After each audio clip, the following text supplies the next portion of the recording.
औज़ु बिल्लाहि मिनश शैतानिर रजीम। बिस्मिल्लाहिर रहमानिर रहीम। अल्हम्दुलिल्लाहि रब्बिल आलमीन। अल्हम्दुलिल्लाहिल्लज़ी दलअ लिसाना सफ़ाह बिनुत्क़ि तबल्लुजे व सरहा क़िताअल लैलिल मुज़लिम बिग़यादिबि तलज्जुजे वअतक़ना सुनअल फ़लक दवा फ़ी मक़ादीरे तबर्रुजे वशअशअ ज़ियाअ शम्स बिन्नूरे ताजुजे अल्लज़ी दल्ला अला ज़ातिही बेज़ाते व तनज़्ज़ह अन मजानसते मख़लूक़ाते व जल्ला अन मलाइमते कैफ़ियतिही अल्लज़ी क़रीबा मिन ख़तरातिल ज़ुनून व बअदा अन लहज़ातिल उयून व अलिमा बिमा कान क़ब्ला अन यकून सुम्मा सलातु व सलाम व तहिय्यतु वल इकराम अला रसूल सक़लैन रहमतल लिल मशरक़ैन वल मग़रबैन जद्दिल हसन वल हुसैन सय्यिदना व मौलाना बिल क़ासिम मुहम्मद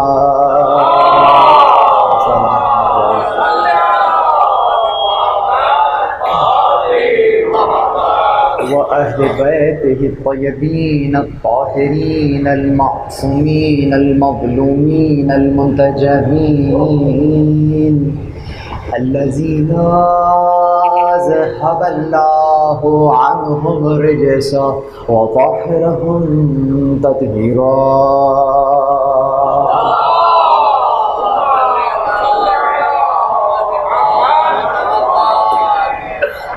न हो तो दाने बिखर जाया करते हैं। गोया अपने अपने मुकाम पर दाना तो दाना ही रहता है, लेकिन तस्बीह नहीं बन पाता। तो गोया बहुत सारे अनासिर में से अगर फर्दन फर्दन किसी उन्सर को देखा जाए तो वो तो अपनी जगह ठीक मालूम होगा, लेकिन चूँकि उन अनासिर को किसी उसूल और ज़वाबित ने जोड़ कर नहीं रखा है, इसलिए वो हदफ जो आप लेना चाह रहे हैं नहीं ले सकेंगे।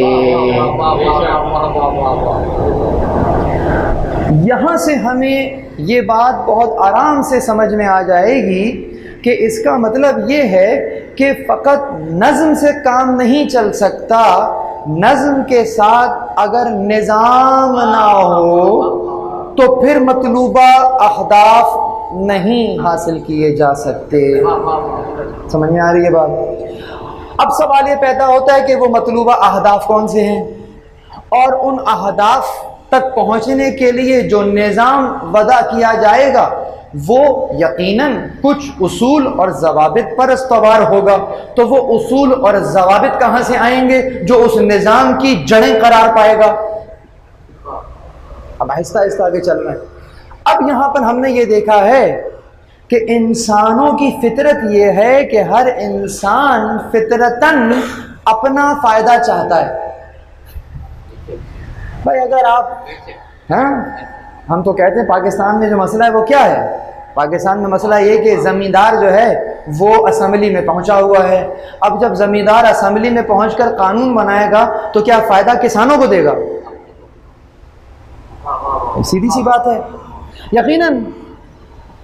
अब मैं दूसरा तरह सख्त लफ्ज़ है वो कहना नहीं चाह रहा, बहरहाल समझ लीजिए XYZ कोई असेंबली है, लेकिन अगर चोर असेंबली में बैठ जाए और वो कानून बनाए तो क्या फायदा उसको देगा कि जिसके घर चोरी होगी, या उनको फायदा देगा जो चोरी कर रहे होंगे? अगर कातिल कोई निजाम वज़ा करेगा तो प्रोटेक्शन किसको देगा, मकतूल को या कातिलीन को? या ऐसा कानून बनाएगा कि जिसके अंदर से कातिल बहुत आराम से बच के निकल जाएगा और जो मजलूम है वो अपनी सफाइयां देते देते उसकी नस्लें खत्म हो जाएंगी? तो इस किस्म का कानून कौन बनाएगा? यकीनन जो खुद गर्ज इंसान होगा वो ये काम करेगा।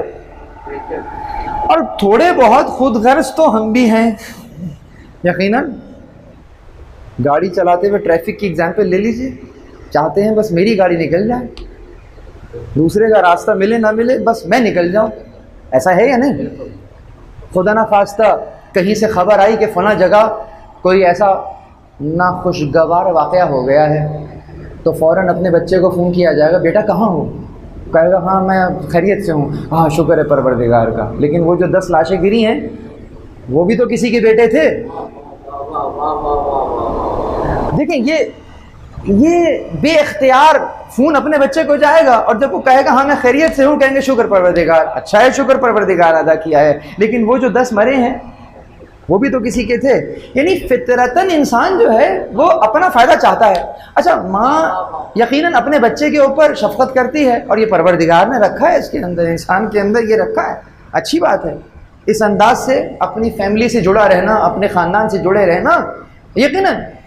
इसलिए चूंकि परवरदिगार खालिक है इस मखलूक का, इसलिए मखलूक को होने से पहले जानता है कि अगर ये अपने लिए कानून बनाएगा तो ये फकत अपना फायदा सोचेगा, दूसरे का फायदा नहीं सोचेगा।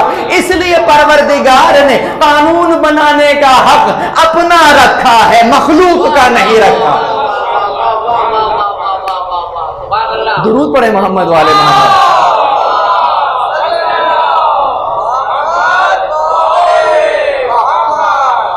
तो परवरदिगार आलम ने जो हक महफूज रखा है वो अपना रखा है कि कानून जो है वो हम बतलाएंगे।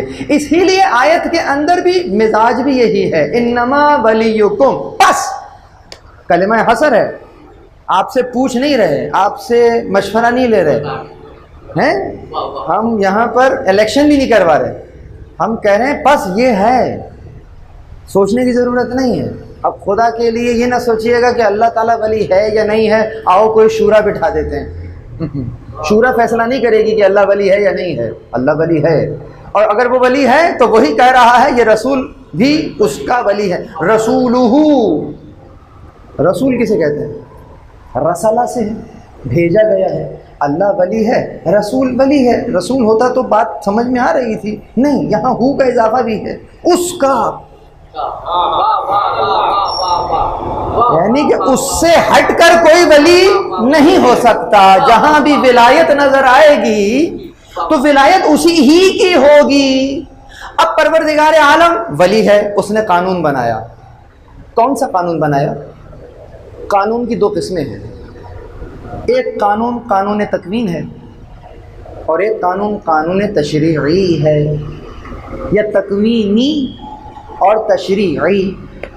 अब सवाल ही पैदा होता है कि कानून, अभी मैंने कहा परवरदिगार का हक है बनाने का, अच्छा कानून तकवीन यानी कि कौन यानी कि हो जा, कुन फयकून से ही है।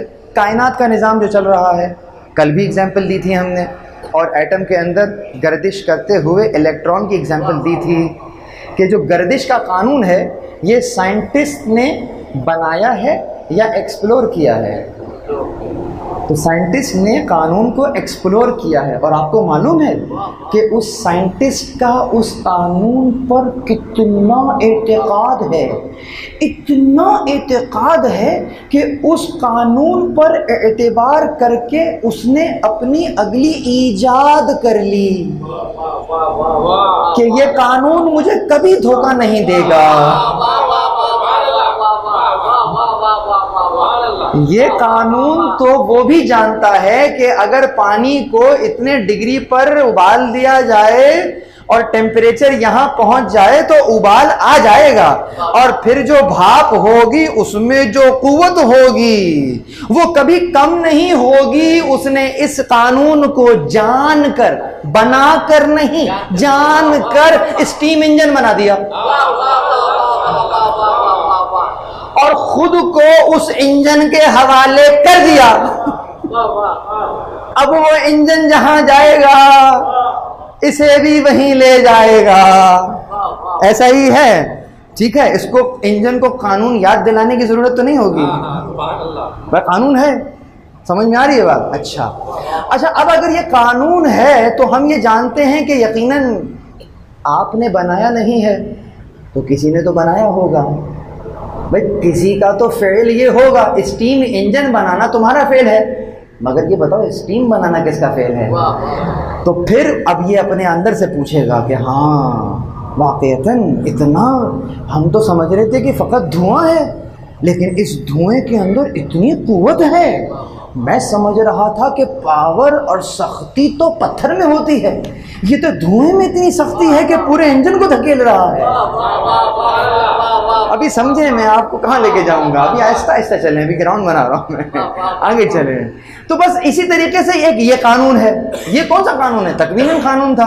अच्छा, अब इसका मतलब ये है कि ये तो कौन के ऊपर नाफिज हो गया है। अभी गर्दिश को जहन में रखिएगा, वापस घुमा के यहीं लाऊंगा। गर्दिश ना, जहाँ से चले वहीं लेकर आऊंगा। इसी अंदाज से हम ये देखते हैं कि एक और कानून है, मसाल लॉ ऑफ डिफ्यूजन है। चीज़ जो है वो डिफ्यूज हुआ करती है, ये भी कानून है।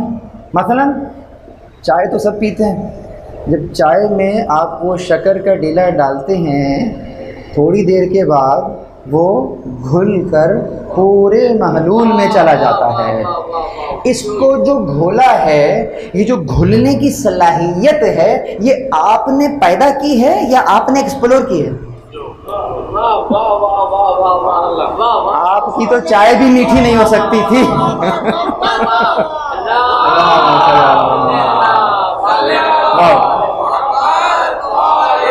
बस अब ये अच्छा, ये जो चीनी में जो मिठास की सिफत है, ये तुमने डाली है या चीनी मीठी है?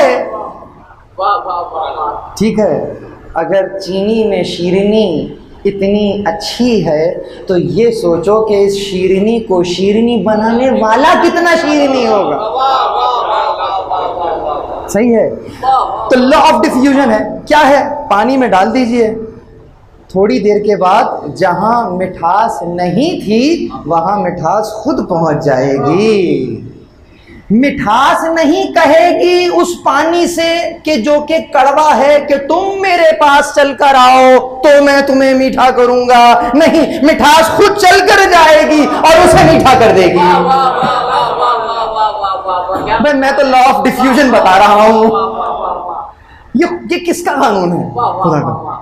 आप यहां बैठे हैं, आपने यहां पर एयर फ्रेशनर किया थोड़ा सा, मैंने इधर एयर फ्रेशनर किया है, आप उस कोने पे बैठे हैं, इसकी खुशबू को सूंघ लेंगे। हाँ, ये किसने इस खुशबू को वहां तक पहुंचाया? यकीनन अब साइंस ने जब देखा, उसने कहा असल में हुआ ये है, बहुत तवज्जो, साइंस, अब साइंटिस्ट जो है वो उसकी तौजीह कर रहा है। क्या देखो, असल में जैगम साहब हुआ ये है कि जहाँ पर आपने स्प्रे किया था वहाँ पे मॉलिक्यूल्स की कंसंट्रेशन थी। जब एक मुकाम पर कंसंट्रेशन होती है तो फिर वो ऑटोमेटिकली खुद ही फितरतन, वो खुद कह रहा है खुद ही फितरतन, हम नहीं बताते, उसको मालूम है कि डेफिशिएंसी कहाँ है, वो खुद चलकर वहां पहुंच जाती है और पूरा का पूरा रूम मुअत्तर हो जाता है। ये कानून किसने बनाया है? उसको साइंस को लैब में नजर नहीं आ रहा, साइंस को लैब में ये नजर आ गया कि ऐसा हो रहा है कि कोई है खुदा। अब वो नहीं कह रहा, कहना मुझे नहीं मालूम ये कैसे बना है, लेकिन मैं ये जानता हूं कि काम हो क्या रहा है। चाहे हवा में स्प्रे करो, चाहे पानी में ये शक्कर डाल दो, काम वही हो रहा है। जहां हाई कंसंट्रेशन है वहां से लो कंसंट्रेशन की तरफ मूवमेंट हो रही है। कोई है जो उसको तकवीनन बता रहा है, तुम्हारी जरूरत वहां भी है, पहुंच जाओ। बस ये कानून जिसने तुम्हें दिया है उसी ने एक और कानून भी दिया है। तुम्हारे पास माल जमा हो गया है, माल की कंसंट्रेशन है, तो फिक्र ने तुम्हें बताया फलां मुकाम पर कोई जरूरतमंद मौजूद है, यहां से सदका निकाल कर वहां दे दो।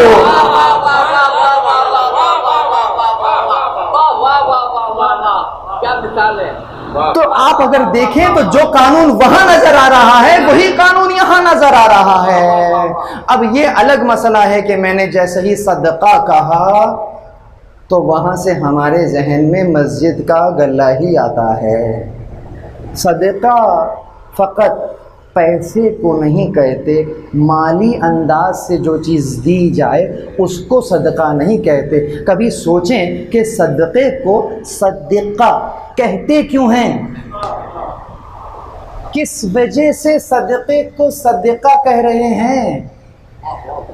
क्या तस्दीक कर रहा है? सदका जो कुछ तस्दीक कर रहा हो। अच्छा, क्या तस्दीक हो रही है? आपने कहा कि मैं चलता हुआ आ रहा था, रास्ते में देखा एक पत्थर पड़ा हुआ है। मैंने अपने नज़रिए के तहत, मेरा नज़रिया क्या है? मेरा नज़रिया ये है कि यकीनन कोई चलता हुआ आ रहा होगा तो मुमकिन है कि इससे ठोकर खाकर गिर जाए, खामखा बेचारा ज़ख्मी हो जाएगा। मैं नहीं चाहता कि मैं ये देख लूं और मेरे देखने के बावजूद कोई ज़ख्मी हो जाए, मेरा नज़रिया गवारा नहीं करता, इसलिए मैंने इसको रास्ते से हटा दिया। ये जो तुमने रास्ते से हटाया है, इस छोटे से फ़िल ने तुम्हारे नज़रिए की तस्दीक कर दी कि तुम्हारा नज़रिया सही है, इसलिए ये पत्थर हटाना भी सदक़े में शुमार है।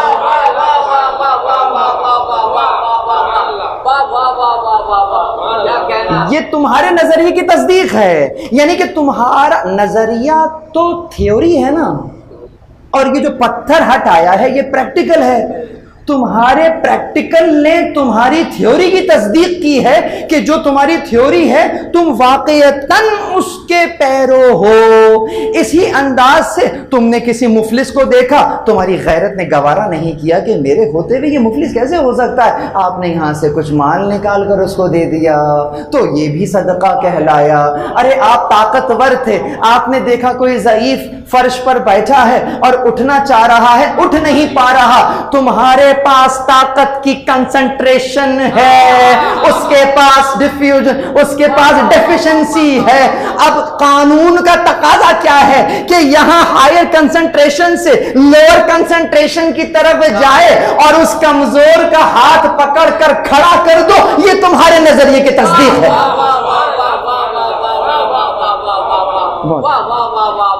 बस फर्क सिर्फ इतना है कि वो जो कानून हमने तकवीनन इम्प्लीमेंट किया है, इलेक्ट्रॉन आपसे पूछकर गर्दिश नहीं करता, लेकिन वो ये चाहता है कि जब बंदों पर हम कानून लागू करें तो वो जबरन इसकी इताअत ना करें, अपने इख्तियार से इस कानून को अपना लें। इसीलिए कल मैंने एक इशारा किया था कि जब हमने एटम को चीर कर इलेक्ट्रॉन को देखा तो वो गर्दिश कर रहा था, जब हमने जरा गौर से देखा तो वो एंटी क्लॉकवाइज गर्दिश कर रहा था।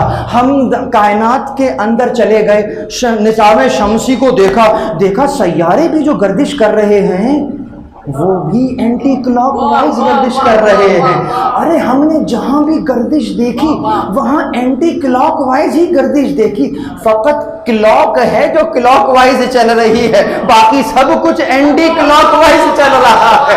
बस जब आपने ये मुशाहिदा कर लिया, अब आप समझ जाइए कि कोई है कि जो कि इस कायनात के चरखे को चलाने वाला है। आप जब उस कोई के मरकज पर पहुंचे और सामने बैतुल्लाह को देखा, अब उस बैतुल्लाह के दरमियान तवाफ करके गर्दिश करके आपने अपने इख्तियार के साथ खुद को उसके कवानीन के हवाले कर दिया।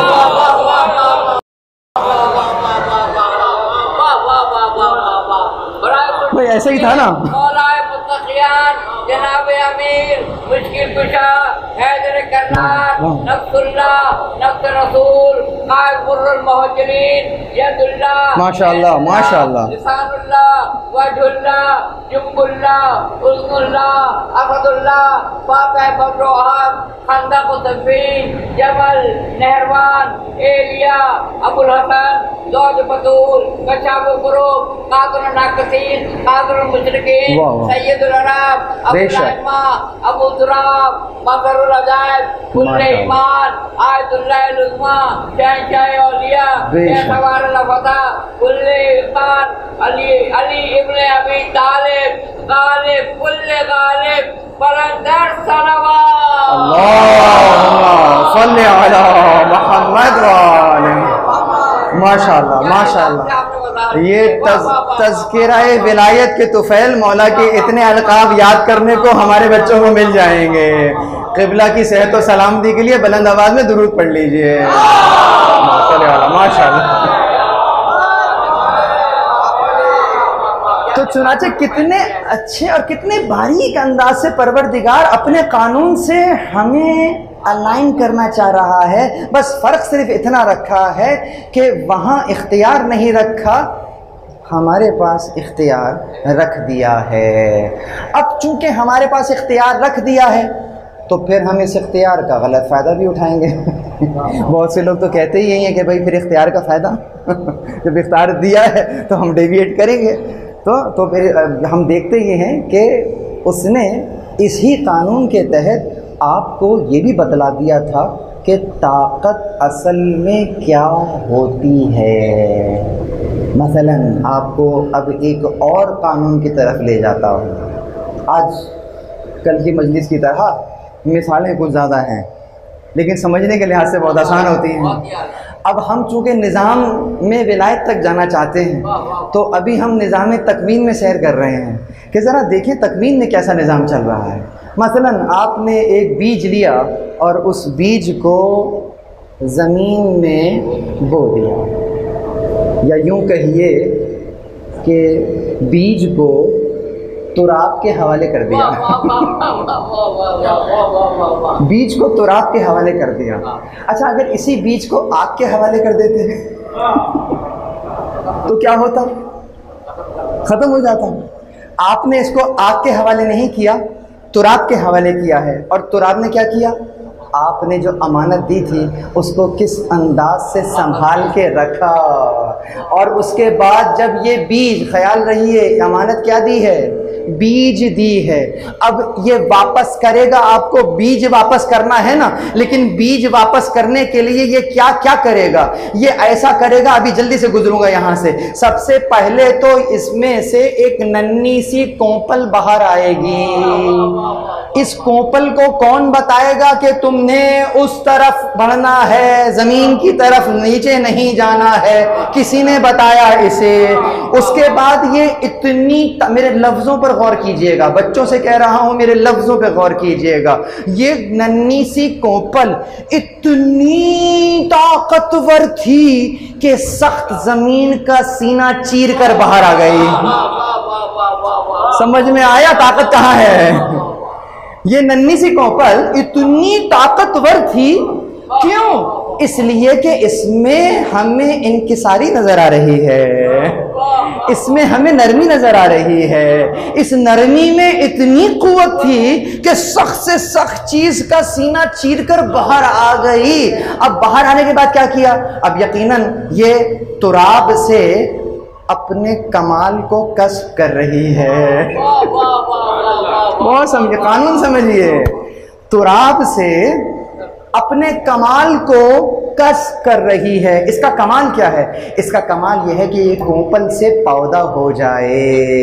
अब ये एक मर्तबा हल्का फुल्का पौधा हो गई, अभी भी कितनी ताकतवर है कि जब तेज आंधी आई ना तो वो जो बराबर में दरख्त था वो गिर गया और ये अपनी जगह खड़ी है। इसलिए कि अभी भी इसके अंदर नरमी मौजूद है, बड़ी से बड़ी आंधी का भी मुकाबला कर लेगी। भाई मैं तो तकवीनी कानून पढ़ा रहा हूं आपको, मैं तो कानून तकवीन पढ़ा रहा हूं, लेकिन बनाने वाला कौन है? वही है जिसने कानून तशरीही भी बनाया है। अब एक मर्तबा ये बुलंद हुई और अपने कमाल तक पहुंचते पहुंचते देखा कि ये तनावर दरख्त बन गई। जब ये तनावर दरख्त बन रही थी ना तो आपको मालूम है दरमियान में क्या हुआ? ये जो पत्ते निकले थे इसके, इन पत्तों ने सनलाइट को लिया, कार्बन डाइऑक्साइड को लिया, जमीन से जनाब ऑक्सीजन और पानी को भी लिया। अब ये जब मिलू के इन्होंने क्या बनाया? ग्लूकोज। जानते हैं, अल्लाह से बायोलॉजी पढ़ रहे हैं, ग्लूकोज बना लिया। अब ये जो ग्लूकोज बन रहा है, यकीनन ये पत्ता खाना बना रहा है ना। दरख्तों का खाना कौन बनाता है? पत्ते बनाते हैं, समझिएगा। ये जो पत्ते ने खाना बनाया है खाने के लिए, तो यकीनन ये पहले तो खुद खाएगा, मतलब खुद बना रहा है। अच्छा, अब ये इसकी ज़रूरत से ज़्यादा खाना बन गया है, ठीक है, तो ये क्या करेगा? ये और खा लेगा। तो कभी आपने किसी दरख्त में देखा है कि एक पत्ता मोटा हो, दूसरा पत्ता थोड़ा और पतला हो, कोई और बहुत मोटा हो, डिफरेंट साइजेस के पत्ते हों, डिफरेंट हुजुम जिसे कहते हैं आप? यकीनन ऐसा नहीं है, तमाम के पत्ते एक जैसे होते हैं, ठीक है। इसका क्या मतलब है? इसका मतलब है कि जितनी ज़रूरत है उतना इस्तेमाल करो और उसके बाद जो बच गया है तो उसको ज़ाया नहीं करो, जिसका हक है उसको पहुंचा दो। तुम्हारे माल में अगर किसी का हक आ गया है, बच रहा है, साल गुजर गया है और उसके अपनी सारी जरूरतें पूरा करने के बावजूद भी बच गया है, तो फिर तुम होशियार हो जाओ। किसी का हक जरूर है जो इसमें मौजूद है, उसको निकाल कर जरूरतमंद को दे दो। किस अंदाज से कि पौधा निशुनुमा पा रहा है और जब तक इस कानून पर अमल कर रहा है इसका कमाल इसे मिलता जा रहा है। अगर कभी कोई पत्ता इस ग्लूकोज को जाया करना शुरू कर दे, ये बतलाओ क्या ये पौधा दरख्त बन सकेगा? बहुत तवज्जो, यानी कि इस कानून पर इसकी जिंदगी की बका है। आहिस्ता आहिस्ता ये बड़ा होता गया। यकीनन जो खाना बच रहा था ये इसने पहले तो जड़ों को देना शुरू किया ताकि जड़ें मजबूत होना शुरू हो जाएं। सूरज की गर्मी और तपिश, तेज हवाओं से मुकाबला कौन कर रहा था? वो पत्ता जो बाहर सीना तान के खड़ा है। और किसकी किफालत कर रहा था? वो जो जमीन के अंदर है। इसका मतलब समझ रहे हैं? यानी कि किसी वजूद के कमाल के लिए जरूरी था कि एक ऐसा हो जो बाहर की सख्तियों को झेले और कोई ऐसा हो जो घर के अंदर घर को जोड़ के रखे।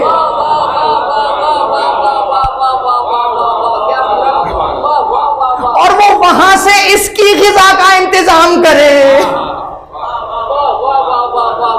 इस तरीके से दोनों की म्यूचुअल अंडरस्टैंडिंग से उसने कहा कि मैं तुम्हारी जड़ों को मजबूत करूंगी, तुम जो बाहर निकल रहे हो तो घबराना नहीं, अंदर मैं हिफाजत करने वाली हूं। किस अंदाज से दोनों, ये सिस्टम प्रवर्तिका का निजाम है। अच्छा, अब ग्लूकोज आता जा रहा है, ग्लूकोज आता जा रहा है, वो नीचे जड़ों में भी जा रहा है। कुछ पत्ते इस्तेमाल कर रहे हैं, कुछ जड़ इस्तेमाल कर रही है, कुछ पत्ते कुछ जड़। होते होते वैसा आया कि अब ना जड़ को ज़रूरत है ना पत्ते को ज़रूरत है, इजाफी जो बन रहा है। लेकिन सूरज तो सबके लिए निकल रहा है, कायनात का निज़ाम तो वैसे ही चल रहा है। अब दो ऑप्शन हो सकते हैं। नंबर 1, बस अब तुम्हारी ज़रूरत पूरी हो गई, कल से सूरज नहीं निकलेगा। मैं तुम्हारी पूरी हो गई है, किसी और की है,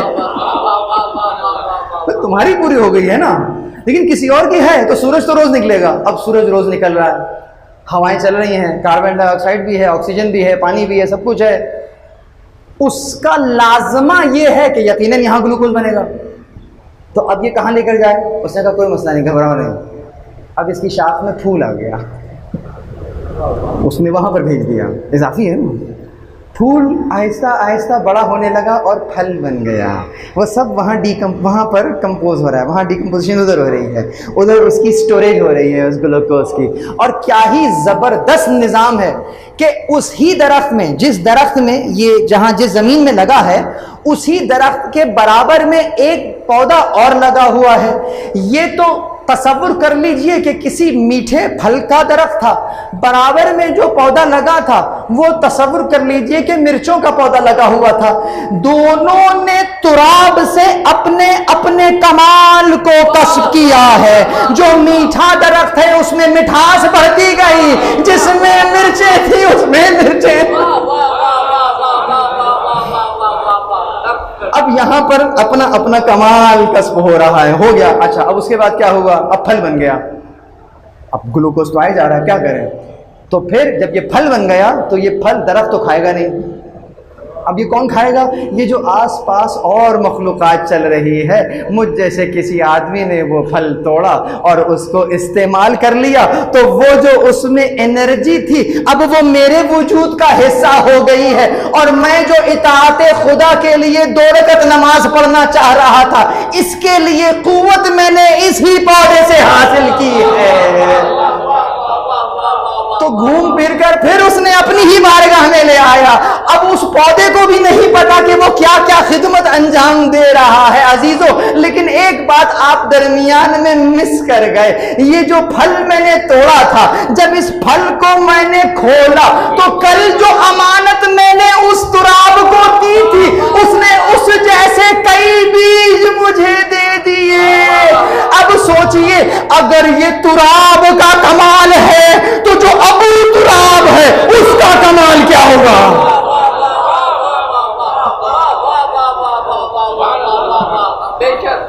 अगर ये तुराब का कमाल है तो जो अबू तुराब है उसका क्या कमाल होगा? और उसने क्या कहा? उसने यही मिसाल दी, रसूल अल्लाह ने मुझे 1000 बाब तालीम किए, अब इनकी अमानत देखिए, मैंने हर बाब में से 1000 बाब को अखज़ किया है। माशाअल्लाह माशाअल्लाह। सल्ले अला मोहम्मद।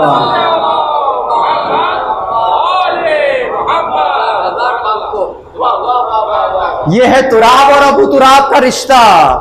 अजीजों, जब तुराब में इतनी कुव्वत है कि वो वजूद को उसके कमाल तक ले जाती है, तो अब ये जो अबू तुराब के दर से मुतमस्सिक होने के दावेदार हैं, उनमें मुझे बतलाइए कि अबू तुराब का कमाल नजर आना चाहिए या नहीं आना चाहिए?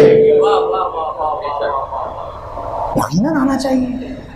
अगर वो कमाल नजर नहीं आ रहा है तो इसका मतलब झूठ बोल रहे हैं।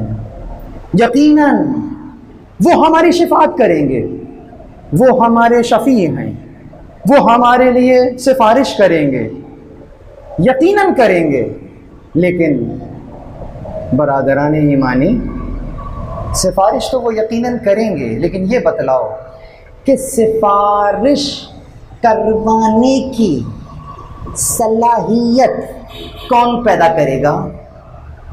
सलाहियत का मतलब क्या है? यानी कि सिफारिश हो जाने के लिए अपने आप को अहल कौन बनाएगा? यकीनन जो ये अहलियत पैदा कर लेगा वो यकीनन सिफारिश भी हासिल कर लेगा। लेकिन जो ये अहलियत ही पैदा ना कर पाया, उसको अगर वो फायदा देना भी चाहेंगे तो ये मुतहम्मिल नहीं हो सकेगा उस फायदे को लेने के लिए। बिल्कुल उसी तरह से जिस तरह से परवरदिगार बारिश बरसाता है, वह अंज़लना मिनस्समाई माअन तहूरा, उसने ताहिर पानी नाजिल किया है। इसका एक मिज़दाक तो यही है कि आसमान से पानी उतरता है, जमीन पर गिरता है। अजीजों, जरखेज जमीन पर भी गिरता है, बंजर जमीन पर भी गिरता है और बराबर से गिरता है, लेकिन सब्जा कहां उगता है? जो जरखेज होती है। और जो जरखेज नहीं होती वहां पानी वही उतरता है, लेकिन चंद लम्हों के बाद, कुछ अरसा गुजरने के बाद अब उस पानी में से बदबू आने लगती है। इसलिए कि जिससे मुत्तसिफ हुआ है, जिससे मुतमस्सिक हुआ है, उसमें अहलियत ही नहीं थी उस पानी से फायदा उठाने की। इसीलिए जब उसने जरखेज जमीन पर वही पानी उतारा है, जरखेज जमीन ने अपने कमाल को कसब कर लिया। दुरूद पढ़े मोहम्मद वाले मोहम्मद का।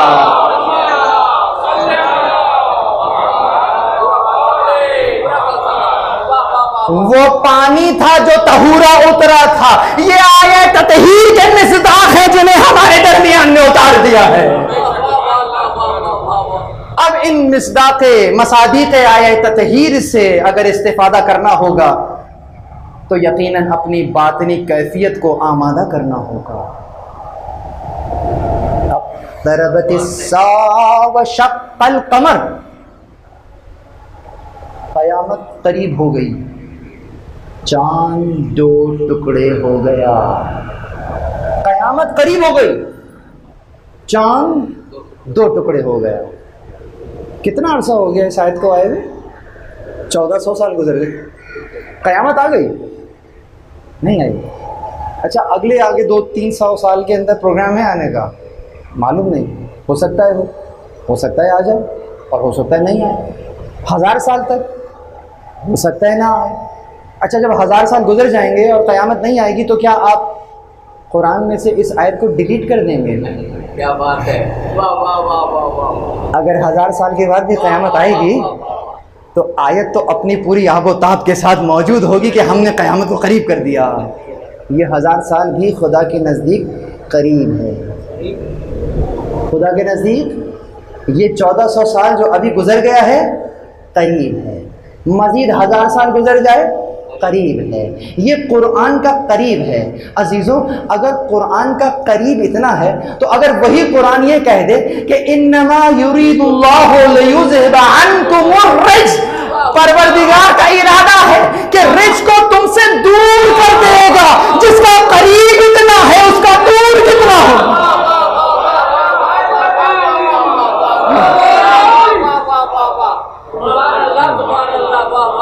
जिसका करीब इतना है उसका दूर कितना दूर होगा।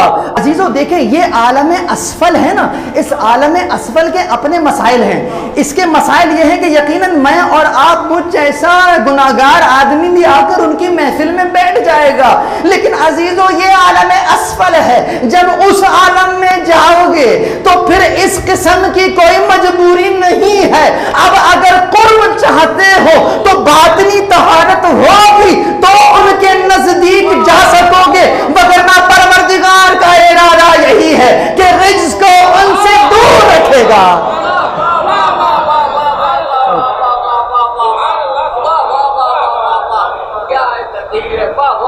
ये परवरदिगार का इरादा है कि रिज्क को उनसे। अच्छा, किसको किससे दूर रखेगा? उनको रिज्क से दूर रखेगा या रिज्क को उनसे दूर रखेगा? ये भी एक अहम मसला है। अल्लाह का इरादा ये है कि तुम्हें रिज्क से दूर रखे ना, अल्लाह का इरादा ये है कि रिज्क को तुमसे दूर रखे। क्यों? अगर अल्लाह का ये इरादा हुआ ना कि तुम्हें रिज्क से दूर रखेगा, इसका मतलब ये है कि तुम तो रिज्क के पास जाना चाहोगे, अल्लाह दूर कर देगा।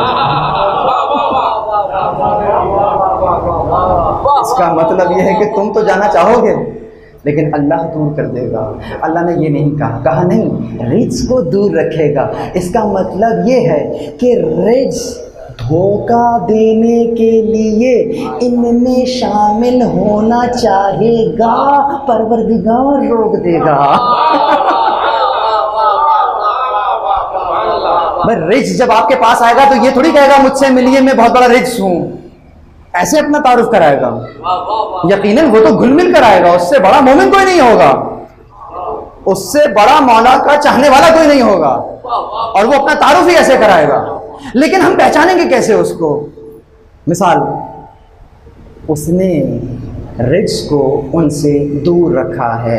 अब कुरान करीम के अंदर नज़र डालिए और उसी से पूछिए। कह चुका हूँ, अल कुरान युफस्सिरुहु बअज़ुहु बअज़, कुरान का बाज़ हिस्सा बाज़ हिस्से की शरह कर देता है। कि अब कुरान मुझे ये बतलाओ, अच्छा ये तो ऐसा लग रहा है कि यकीनन मैं आपसे मजलिस से खिताब कर रहा हूँ और ये तो एक अंदाज़ है बयान करने का, लेकिन खुदा की कसम आज एक जुमला आपको हदिया कर रहा हूँ और इसको वल्लाह मैं मेंबर पर हूँ, मैं इमाम बारगाह में हूँ, मैं ये लफ्ज़ी नहीं कर रहा, खुदा ना खास्ता एक हकीकत बयान कर रहा हूँ, इसको महसूस कीजिएगा।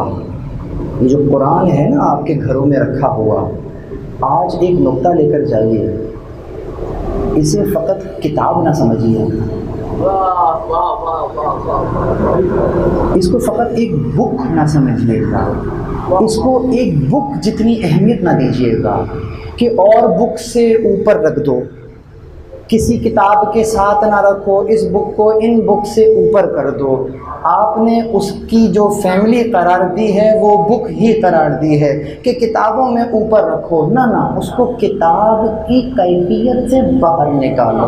कुरान को एक शख्स, एक शख्सियत तस्वुर करो, तुम्हारे साथ एक शख्सियत मौजूद है, उससे मशवरा मांगो, उससे पूछो कि कुरान मुझे बताओ, मेरे साथ ये मसला है, इसका हल तुम्हारे पास क्या है? वो पहले ही कह चुका है, कोई मसला ऐसा नहीं है, कोई खुश्को तर ऐसा नहीं है जिसका बयान मेरे पास ना हो। इसी नीयत से कुरान खोलो और कहो, कुरान मुझे बतलाओ, मेरे ये प्रॉब्लम है, मेरा ये मसला है, हल करो। खुदा की कसम कुरान गोया होगा तुमसे, बयान करेगा अजीज़ों। और एक और नुक्ता तो यहाँ से नुक्ता दे रहा हूँ, ये बतलाओ कि ये जो इसको तुम बुक समझ रहे थे, इसके ऊपर जो सियाही लिखी हुई थी, सियाही से आयत लिखी हुई थी, यही सियाही अगर आयत बनने से पहले तुम्हारे कपड़ों पर गिर जाए तो तुम उसको बड़े आराम से धो धुला के ख़त्म कर दोगे, उस स्याही की कोई वक़्त नहीं है। लेकिन जब वो स्याही अपने जाहिर को, आई रिपीट माई वर्ड्स, अपने फ़कत जाहिर को कुरान की आयत के कालिब में ढाल ले तो वो इतनी मोतबर हो जाती है कि अब तुम बगैर वजू उसी स्याही को हाथ नहीं लगा सकते। अब मुझे बतलाओ, जिस स्याही ने, जिसकी थोड़ी देर पहले कोई वक़्त नहीं थी, कुछ देर के लिए फकत अपने जाहिर को कुरान की आयत के कालिब में ढाल दिया, इतनी मोतबर हो गई, बगैर वजू हाथ नहीं लगा सकते। ए हजरत इंसान, तेरे नफ्स में परवरदिगार ने वो जौहर रखा है कि तू तो इस आयत के बातिन को भी अपने नफ्स में वदियत कर सकता है। अगर तूने वो मलका हासिल कर लिया, अब मुझे बतलाओ, जिस स्याही को बगैर वजू हाथ नहीं लगा रहे थे, अब जब कुदसी तुम्हारा मुशाहिदा करेंगे तो एहतराम से खड़े होकर सलाम नहीं करेंगे तो क्या करेंगे?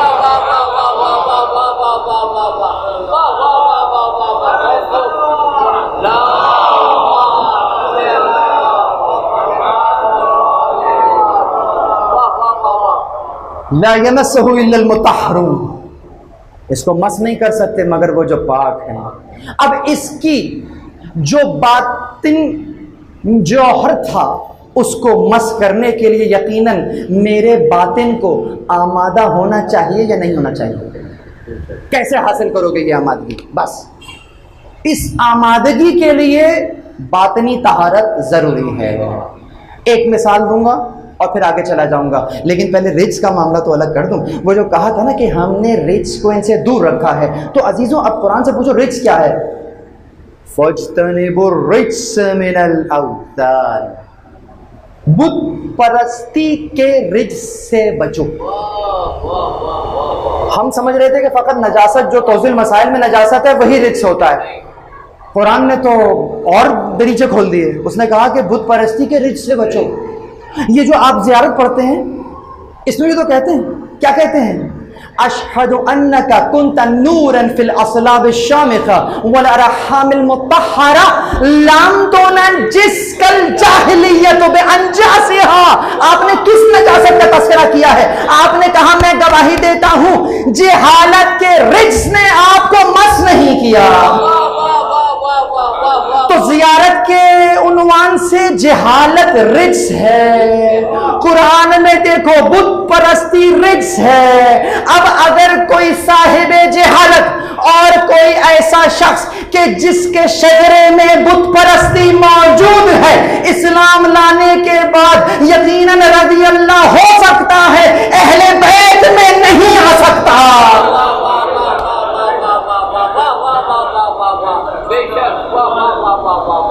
अगर बुत परस्ती रिज्स है तो अहले बैत से दूर है, इनसे दूर है, रसूलुल्लाह से दूर है, करीब नहीं आ सकता।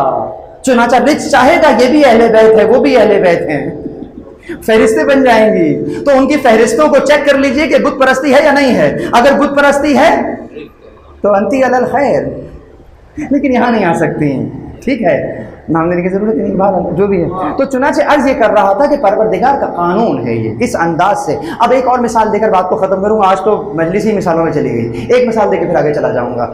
ये जो कल मैंने मिसाल आपको डोरी की दी थी, यहां जमाने में भी हम देखते हैं। कभी आपने किसी कोह पैमा को देखा कि जो कि बर्फ से ढके हुए पहाड़ पर चल रहा होता है, और जब ये पूरी जमात चल रही होती है तो इनको खौफ होता है कि कहीं ये अलग अलग ना हो जाएं, तो ये आपस में अपने आप को जोड़े रखने के लिए क्या करते हैं?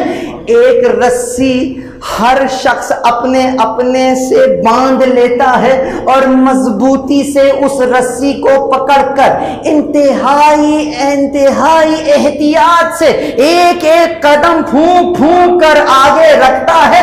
सबका फासला इज्तिमाई तौर पर तय पाता है, कोई ना लेफ्ट होता है ना राइट होता है, सब कतार बनाकर एक के पीछे पीछे चलने लगते हैं। गोया महसूस होता है कि ये बहुत से लोग नहीं, एक ही शख्स है जो चल रहा है।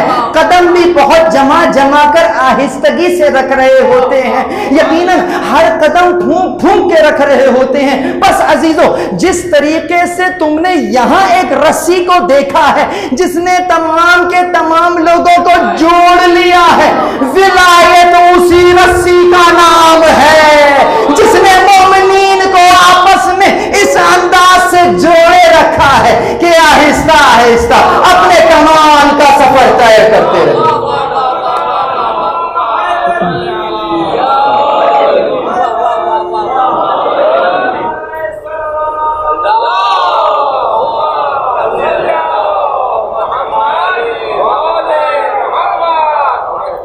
लेकिन ख्याल रखिएगा कि रस्सी ने जोड़े रखा हुआ है, लेकिन ये कोह पैमाई की एबिलिटी आपने पैदा की है। रस्सी ने आपको कोह पैमा नहीं बनाया है। बहुत तवज्जो। आप कहें कि हाँ मैं कोह पैमान बनना चाहता हूं, आपने कहा ये रस्सी पकड़ लो कोह पैमा बन जाओगे। आपने कहा नहीं, यहां पकड़ के फायदा नहीं होगा, कुछ करना पड़ेगा, कुछ रियाजत करनी पड़ेगी, मेहनत करनी पड़ेगी। जब मेहनत अपनी मुकम्मल मेहनत कर लूंगा, अब मुझे ये रस्सी भी फायदा देगी कि अब अगर वहां पर मेरा कदम स्लिप होगा तो वहां शिफात हो जाएगी।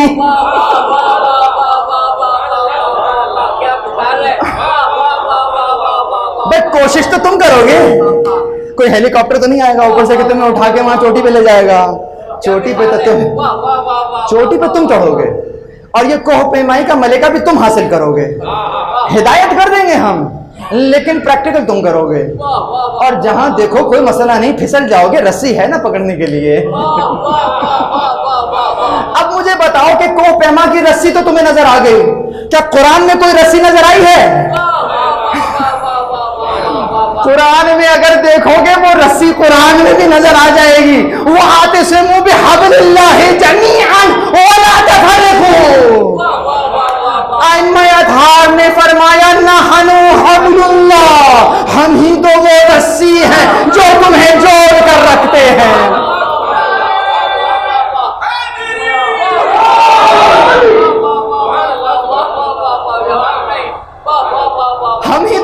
रस्सी हैं जो तुम्हें जोड़ के रखते हैं अजीजों। बस यहीं पर विलायत की डेफिनेशन देकर अपने मसाइल पे चला जाऊंगा। इस ही को विलायत कहते हैं। विलायत का मतलब यह है कि दो चीजों को ऐसे जोड़ दिया जाए कि दरमियान में कोई तीसरा दाखिल नहीं हो सके, यहां तक कि मेरी मां भी दरमियान में ना आ सके। इसी को कहते हैं विलायत।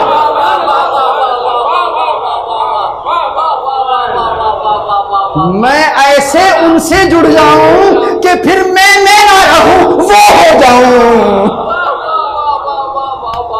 इसको जुड़ना कहते हैं। अगर उन रिवायात को भी ले लीजिए, आयतुल्लाह खुमैनी ने भी अपनी किताब के अंदर उस रिवायत का एक ज़िमनन इशारा जरूर किया है कि वमअल्लाहि हालातुना फीहा नहनु हुआ व हुवा नहनु वमअ ज़ालिक हुआ हुआ व नहनु नहनु। हमारे और उसके मामलात कुछ ऐसे हैं, कभी हम वो हो जाते हैं, कभी वो हम हो जाता है, इस अंदाज में कि वो रहता है, हम रहते हैं।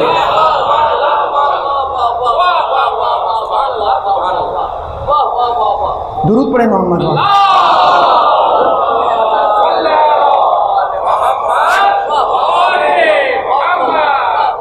इंसान कामिल किताब पढ़ने से ताल्लुक रखती है, शुरू ही के अंदर ये लिखा हुआ है। तो चुनाचे हम वो हो जाते हैं, यानी कि क्या वो हम हो जाता है, यानी कि क्या। आप कहेंगे तो शिर्क कर रहे हैं हम, अस्तगफिरुल्लाह, ऐसा कैसे हो सकता है। अब सुनाइए कि किस तरह से वो हो जाते हैं और वो ये हो जाता है, इस अंदाज से कि वमा तशाऊना इल्ला अन यशा अल्लाह। तुम तो कुछ चाहते ही नहीं हो, वही चाहते हो जो अल्लाह चाहता है। अगर पत्थर उठाकर फेंक देते हो तो आयत आ जाती है, वमा रमायता इज़ रमायता वलकिन्नल्लाह रमा। मोहम्मद, जो तूने फेंका वो तूने नहीं फेंका। क्या जुमला है, खुदा की कसम। इस शीरनी को अरबी में समझ सकते हैं। वमा रमैता इज़ रमैता, जो नहीं फेंका जब फेंका, जब वमा रमैता तूने नहीं फेंका, इज़ रमैता जब फेंका, वलकिन्नल्लाह रमा, बल्कि अल्लाह ने फेंका। अगर कोई बैत करने आ गया है और आपका हाथ उसके हाथ पर आ गया है तो कहा यदुल्लाह फौका ऐदीहिम, अल्लाह का हाथ उनके हाथ पर है। इस अंदाज से ये वो हो जाते हैं, वो ये हो जाता है। गुरु पढ़े मोहम्मद वाले मोहम्मद, इस अंदाज से।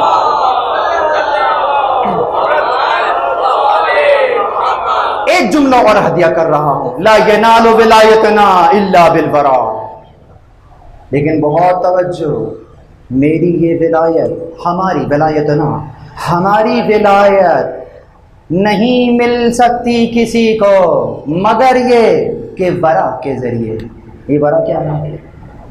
ये लिखा तकवा। तकवा से भी आगे की बात है। तकवा तो प्री रेक्विजिट है। तकवा होना, मुत्तकी हो जाना, यकीनन मुत्तकी होने के बाद जो मलिका मिलेगा वो वरा है। यानी कि हकीकत विलायत अगर मिलना है, पाना है, तो तुम्हें वरा तक पहुंचना होगा, मुकाम तकवा से बुलंद होना होगा, तो तुम्हें वो विलायत मिल सकती है। ये कौन सी विलायत है? ये करबला के मैदान में हमें ये विलायत अमली तौर पर नजर आ रही थी। यकीनन जानते हैं ना कि हबीब जब जख्मी होकर गिरे, मैं मसाइब हबीब के नहीं पढ़ूंगा लेकिन बयान कर रहा हूँ, जब जख्मी होकर गिरे हैं और आखिरी वक्त है, यहाँ तक कि आपने आंखें भी बंद कर ली हैं, अचानक कोई करीब गया है, आपने आंखें खोली हैं, बस एक जुमला कहा, ओसी का बिहाज़िन रिजल, मैं तुम्हें वसीयत कर रहा हूं इस शख्स को नहीं छोड़ना। ये है विलायत। इतना जुड़ गए कि हर मरने वाला ये वसीयत कर रहा है कि बस ये देखो, जब तक जिंदा हो इनका साथ ना छोड़ना। इसको विलायत कहते हैं। जिस लम्हे भी आपने अपनी मर्जी को उनकी मर्जी पर मुसल्लत किया, उसी दर्जे में आप विलायत से अलग हो गए। विलायत अली इब्न अबी तालिब यानी कि औला बतसर्रुफ जानना, ये है विलायत। और ये विलायत चाहे हबीब में देखनी हो या ज़ैनब के उन दो कमसिन बच्चों में देखनी हो। अजीज़ शब आशूर का मंजर पेश करूं। इमाम हुसैन अलैहिस्सलाम ने अपने असहाब और बावफा का इम्तिहान लिया है। किस अंदाज से लिया?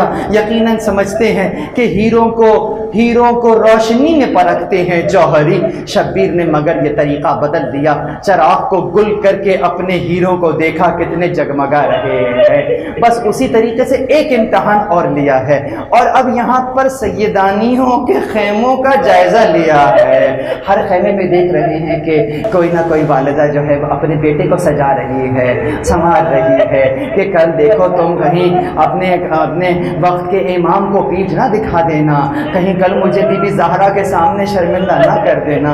एक खेमा ऐसा भी आया कि जहाँ पर एक माँ अपने शिशुमाहे को देख रही है और कह रही है कि हर खेमे में माँ अपने बेटे को तैयार कर रही है। तू इतना छोटा है, किस अंदाज से कैसे अपने बाबा पर कुर्बान होगा। एक बेटी है वो भी छोटी है, तू 6 महीने का है, अजब नहीं किस अंदाज से रो रही होगी। मैं कहूँगा उम्मे रहबान जरा असरे आशूरा आने दीजिए, बड़े बड़े सूरमा अपनी जंग लड़ेंगे लेकिन जो फातेह करार पाएगा वो कोई और नहीं 6 महीने का। बस अजीजों एक और खेमा है, वहाँ पे बीवी ज़ैनब अपने दोनों बच्चों को क्या कह रही हैं? कह रही हैं बच्चों और मोहम्मद देखो कल मुझे शहजादी के आगे शर्मिंदा न करना, और देखो तुम किसकी नस्ल हो, तुम जाफर की नस्ल हो, तुम नाना अली मुर्तज़ा, जरा समझो, तुम समझो, तुम अपनी शुजाअत को कहीं इमामे वक्त की मदद से पीठ ना मोड़ लेना। और देखो जब तुम कल लड़ते लड़ते अगर फरात के किनारे पहुंच जाओ तो जब तक असगर प्यासा है फरात से पानी नहीं पीना। बस अजीजों जब ये वसीयतें कर ली है ना, मैं मुख्तसर करूं, दूसरे दिन ये दोनों बच्चे गए हैं और क्या जंग लड़ी है, क्या जंग लड़ी है कि उन मलाइन को जाफर तैयार की जंग भी याद आ गई, अली मुर्तजा की जंग भी याद आ गई। अचानक मनादी ने निदा दी, अरे अगर इनको अलग अलग लड़ोगे तो ये शेरों का मुकाबला नहीं कर सकोगे, घेर के मारो। अब यहाँ से और मोहम्मद अलग अलग हो गए लेकिन प्यासे थे, खुदा मालूम कब ये प्यासे होंगे, कब तक जंग करते। यहाँ पर जमीन पर गिरे हैं, मामू को आवाज दी है, मामू आए हैं, आने के बाद जब जख्मी हालत में रिवायत बताती है एक बच्चे में कुछ जान बाकी थी। क्या कहा अम्मा, हम पानी के किनारे हो गए थे, पानी की दफा।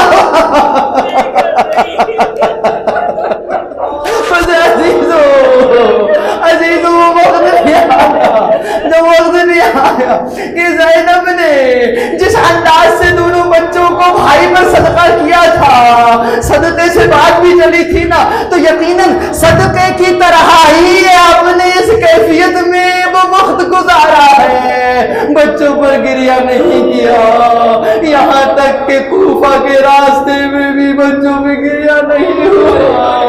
वो जो शाम में सर लाए गए थे, जब इन दो बच्चों के सर आए, इन पर कोई रोने वाला नहीं था। कहा क्या इनकी वालिदा दुनिया से रुखसत हो गई है? कहा नहीं, वालिदा जिंदा है लेकिन भाई पर रो रही है। अब अजीजों वहां भी गिरिया नहीं हुआ। ज़ैनब वापस तशरीफ ले आई, अब अपने घर जाती हैं, घर में अब्दुल्ला मौजूद नहीं है, जमीन पर बैठ गई है। अब जब नजर उन दो मुसलमानों पर पड़ी, माँ का दिल था, अब तड़प कर गिरिया किया, अरे ओ मोहम्मद।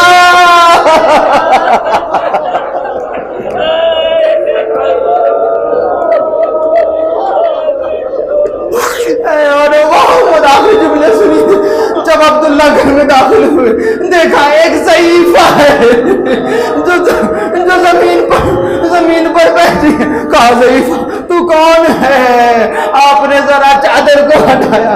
अब्दुल्ला तुमने मुझे पहचाना नहीं, जब बीवी मेरी तरह देखिए, जब बीवी चादर हटा रही थी ना, कलाई से जरा चादर हट गई, अब्दुल्ला ने क्या देखा, बीवी ये सियाह निशान कैसे है? कहा अब्दुल्ला हमें असीर किया गया, हमें ऊँटों पर बिठाया गया, हमें शाम के दरबार में ले जाया गया।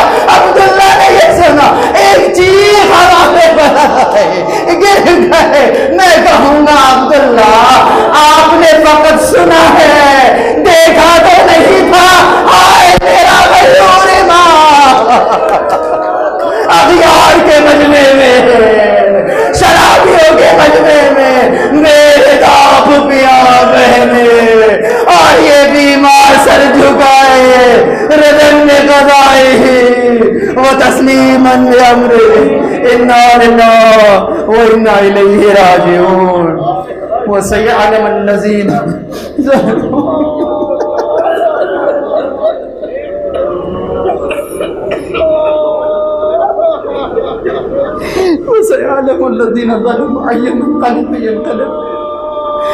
जिन लोगों ने जुल्म किया है उन्हें करीब मालूम हो जाएगा किस जगह लौटाए जाएंगे। परवरदिगार तुझे वास्ता मोहम्मद रहने बैठे मोहम्मद अलैहिस्सलाम का अपनी आखिरी हुज्जत का ज़हूर फरमा, ताकि वो अपने खानवादे और अहले बैत पर हुए जुल्म सितम का इंतकाम ले सके। परवरदिगार हजरत हुज्जत के दिल को उन्हीं के ज़हूर के जरिए से शादा खुशनूद फरमा। परवरदिगार हमारा नाम अगर अब तक उनके नासिरों में नहीं लिखा गया है, इस फर्श आज़ाद से आज हम तो कभी एक दुआ मांग रहे हैं, हमारा नाम उनके नासिरों में शुमार कर दिया। परवरदिगार तुझे वास्ता हमारे अमाल के जरिए से बीबी ज़हरा को शाद और खुशनूद फरमा। परवरदिगार जिस तरह से इन बच्चों ने अपने मामू पर नहीं वक्त के इमाम पर अपनी जान कुर्बान कर दी, हमें भी तौफीक इनायत फरमा कि हर अंदाज से अपने वक्त के इमाम की मदद कर सके। परवरदिगार फर्श अज़ा पर बैठे मोमिनीन के गुनाह ने कबीरा और सगीरा माफ़ फरमा। परवरदिगार तुझे वास्ता मोहम्मद मोहम्मद अलैहिस्सलाम का बानियाने आज़ा के तमाम मरहूमीन को मरहूम और मग़फ़ूर फरमा। बानियाने आज़ा के गुज़िश्ता अमवात को मरहूम और मग़फ़ूर फरमा। शहुदाए मिल्लत जाफ़रिया के दर्जात आली हैं, मुतअली फरमा। परवरदिगार तुझे वास्ता मोहम्मद मोहम्मद अलैहिस्सलाम का जो क़ुव्वतें इस्लाम के ख़िलाफ़ काम कर रही हैं उन्हें नीज़ तो नाबूद फरमा, जो क़ुव्वतें पाकिस्तान की इस्तेहकाम के लिए ख़तरे का बायस हैं उनको भी नीज़ तो नाबूद फरमा। वो अनासिर जो मोमिनीन के दरमियान में इत्तेफाक और इत्तेहाद के फ़िज़ा को सबोताश कर रहे हैं, अगर काबिल हिदायत हैं तो हिदायत फरमा, वगरना नीज़ तो नाबूद फरमा। परवरदिगार तुझे वास्ता मोहम्मद अलैहिस्सलाम का इमाम ज़मान का ज़हूर फरमा, हमें उनके आबान और अंसार में से करार दे।